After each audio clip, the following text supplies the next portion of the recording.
Marie, cette fois-ci, tu as regardé de quoi sur Disney+, The Chart, quelque chose comme ça? Shark! Là, je ne connais rien de ça. Il va falloir vraiment que tu m'expliques c'est quoi, qu'est-ce qui se passe, j'ai aucune recherche de fait sur ça.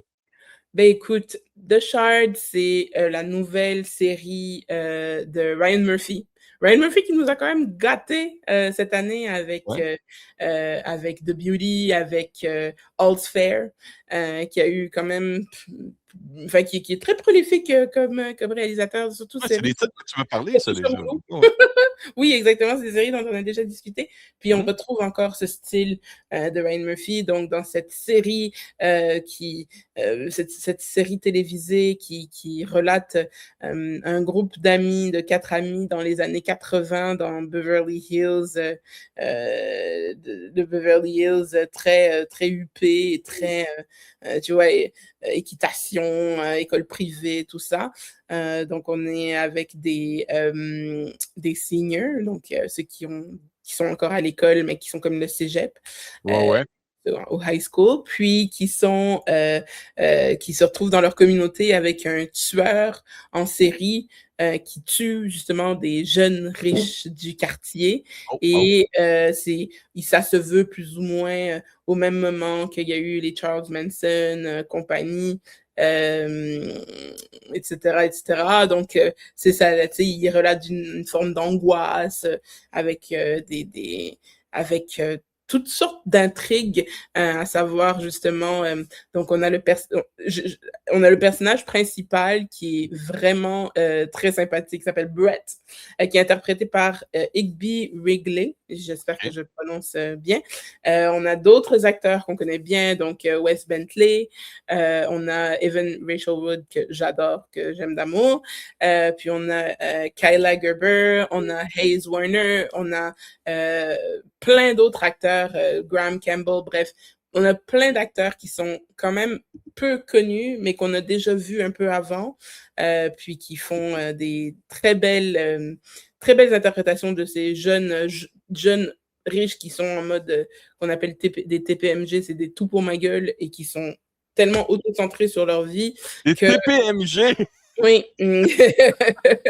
et que tu sais justement leurs camarades se font tuer et puis ils sont là en mode bienveillance. Ah, on va créer une eau minérale avec la photo de la personne disparue dessus. Et il faut acheter parce que c'est ça, il faut rester hydraté, c'est important, mais aussi, si vous voyez son visage, vous allez vous souvenir qu'elle est disparue et de rester vigilant pour des indices autour de vous. Ah, il y a un tel qui a été retrouvé mort. Est-ce qu'on devrait annuler leur soirée d'Halloween? Mais non, parce qu'il aurait voulu que la vie continue. Enfin, des trucs comme Oh, ça, tu vois, qu'est-ce vraiment des gens que qui ce que sont tu dis complètement là? déconnectés. OK, oui, oui. Déconnecté et donc on a justement le personnage de Barrett qui soupçonne le nouvel élève de l'école d'être la personne qui commet tous ces meurtres. OK. D'être parce que c'est un outsider qui a un passé un peu trouble qui a cette enfin on connaît tous quelqu'un ou on a tous connu quelqu'un comme ça, une personne que c'est comme elle est c'est too good to be true, c'est trop parfait, trop bien. Ouais. Léché ou comme dirait Stromae, tu souris trop pour être heureux. Il y a un truc qui va pas, il y a un truc qui sonne faux. Et justement, lui, il fait comme un genre de petite fixette sur ce nouveau qui arrive à l'école et qui lui semble étrange, mais qui charme tout le monde. Qui charme tout le monde autour de lui. Donc, c'est assez difficile pour lui de dire que c'est un trou du cul, parce que du coup, et tout le monde l'aime et lui il aime pas, mais il peut pas dire exactement pourquoi, mais il l'aime pas et il sait que il pense qu'en tout cas c'est lui qui Il y tue a les Anguille sur roche. et exactement, il y a anguille sous roche, mais pas forcément pour qu'est-ce qu'on pense. OK, Donc, OK, c'est quand même une série qui est divertissante. Je OK. trouve qu'elle a quand même elle a du mal à démarrer parce que c'est tout un monde, tout un univers, tu sais, d'élaborer un peu sur le type de personnalité de tous un chacun. Et une fois qu'on comprend à qui on a affaire, là, l'action commence. Donc, je dirais de vous accrocher quand même pour l'épisode 1. Le temps que Puis ça parte, vers ça. la moitié de l'épisode 2, ça commence à embrayer. OK, OK. Je trouve que comme je dis, c'est une série qui est divertissante, où le dîner vraiment dans les cordes, un peu justement avec cette esthétique et à la fois des années 80 et à la fois un peu Euphoria et à la fois un peu, Il y a un côté enquête, c'est ce côté policier-là oui, dans c'est ça, il y a un petit côté enquête, mais un côté enquête à la Nancy Drew, quoi, tu vois? C'est pas non plus, OK, parce qu'il y avait eu un film de Netflix qui était sorti il y a peut-être 2-3 ans de ça, où est-ce qu'il y avait une fille qui voyageait dans le temps par accident dans un manège, puis elle se oui, retrouvait, avec un meurtre, à élucider, puis là, elle vient du présent, puis elle explique aux policiers: «Oui, mais prenez l'ADN, puis analysez l'ADN», puis là, tu as les policiers qui disaient: «De quoi tu parles, l'ADN?» Tu mmh, sais, il y a une façon d'enquêter des années 80 exactement. qui était désuet par rapport à aujourd'hui, j'imagine, là. C'est pas ça Ben, oui, qu'aujourd'hui de toute façon, c'est un peu comme dans voilà, comme dans n'importe quel, petit truc, slash, wannabe roman policier, où, les jeunes disent des trucs à la police qui sont extrêmement plausibles, mais la police prend même pas le temps de les écouter et quand il continue à se passer des trucs, bah, la police: «Ah, oh, peut-être qu'on aurait dû l'écouter». Mais bref, c'est assez particulier. Il y a énormément de, plot twists, de rebondissements, donc c'est ça qui rend le truc intéressant, c'est que, tu OK. sais, plusieurs fois, je me suis retrouvée un peu la bouche décrochée comme: «Oh oh non, elle a pas fait ça» ou «Oh, il a pas dit ça» ou «Oh mon Dieu, comment ils vont s'en sortir?» Bref, il y a eu beaucoup, beaucoup de puis ça marche, ça marche OK, et puis ça OK. marche et j'ai eu C'est le ton l'impression de ça, c'est sérieux ou un peu comique, quoi? c'est tragicomique. Je Tragicomique. dirais que c'est Ah. tragicomique parce qu'il y a vraiment des personnages qui sont très pathétiques, donc tu sais À la que Scream un peu, là. un peu, un petit OK. peu. Par contre, effectivement, on retrouve du Ryan Murphy, typique comme dans American Horror Story. Donc on a, Evan Peters. Non, on n'a pas Evan Peters là-dedans. Excusez-moi, je suis en train de confondre James, avec je juste à suis en date, train de confondre avec The Beauty que j'ai re-regardé suite à il ça va parce que peut-être être dans le season final de quoi de même. non, mais justement, la finale, parce que c'est quand même 9 épisodes, puis le Ouais. final, ça finit quand même sur un gigantesque cliffhanger que ça me ferait quand même, pas plaisir qu'il y ait pas de saison 2 parce que là, c'est un gros cliffhanger. Si vous voulez, Fait que tu as eu l'occasion de voir toute la série, là, la saison complète, là. j'ai eu l'occasion de voir toute la et je l'ai Est-ce que c'est dévorée disponible de déjà ou début ça s'en vient bientôt? dévorée. Elle est disponible dès aujourd'hui, le 5 août. Ah, bon, et voilà. OK, Donc, parfait. pas au Et quel complet, genre de bien client? évidemment. Quel genre de personne ça vise, ça, d'après toi, l'auditoire? Tous ceux qui sont fans de meurtre et mystère, des podcasts sur le meurtre, des trucs comme ça, parce qu'il y a cette espèce d'esthétique justement de il y avait pas de téléphone cellulaire, c'est les années 80, Ouais, ça aucune change prise de le style de disquette. Ça change vraiment le style ah ouais, de tu sais, tu dois enquêter toi-même. Tu dois enquêter plus toi-même et tu dois vivre toi-même les événements.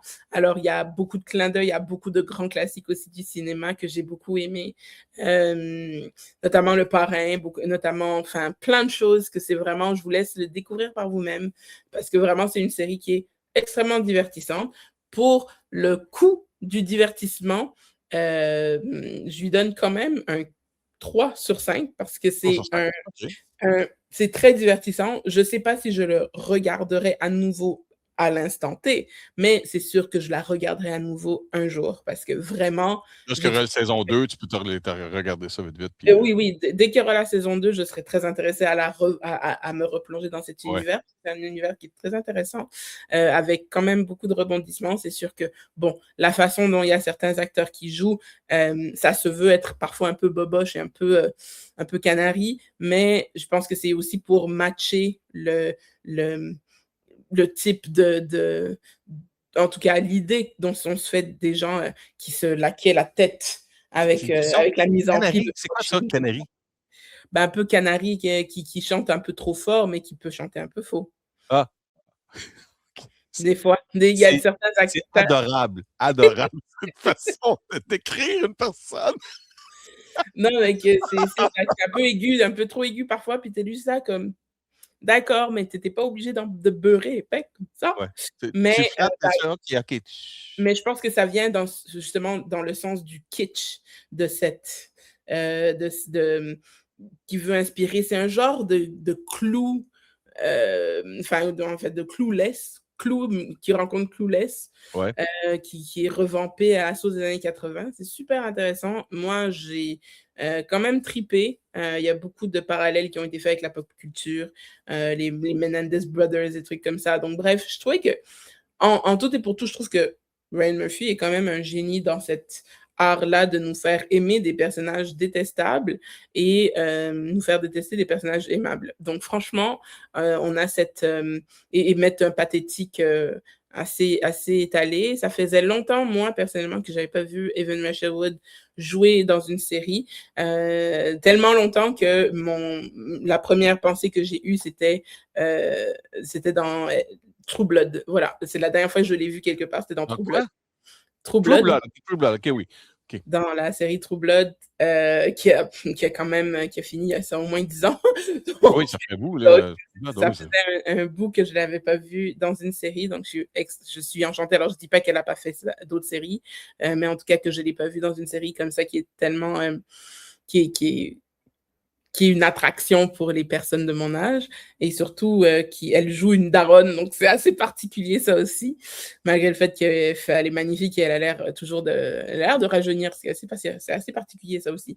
Mais bref, j'ai été très contente de la voir à l'écran, j'ai été très contente de voir le rôle qu'elle interprétait et j'ai été contente de voir, justement tous ces nouveaux talents. Je trouve qu'encore une fois, ça c'est quelque chose, Denis, que je tiens à préciser, des nouveaux talents, des gens qu'on n'a pas vus souvent ou qu'on n'a pas encore vus à l'écran, que ça aide énormément à ce sentiment de redondance. Justement, on a beaucoup de redondants en ce moment dans le milieu, notamment du cinéma. Là. Je pense qu'on a comme oui, Robert oui. Pattinson qui joue dans 4 films cette année, ou même 5. Zendaya qui est dans l'autre Par- particulier. Zendaya qui est dans tout autant, dans Anna Tawai qui est tout autant elle aussi. Donc bref, on en a énormément. On est des jeunes.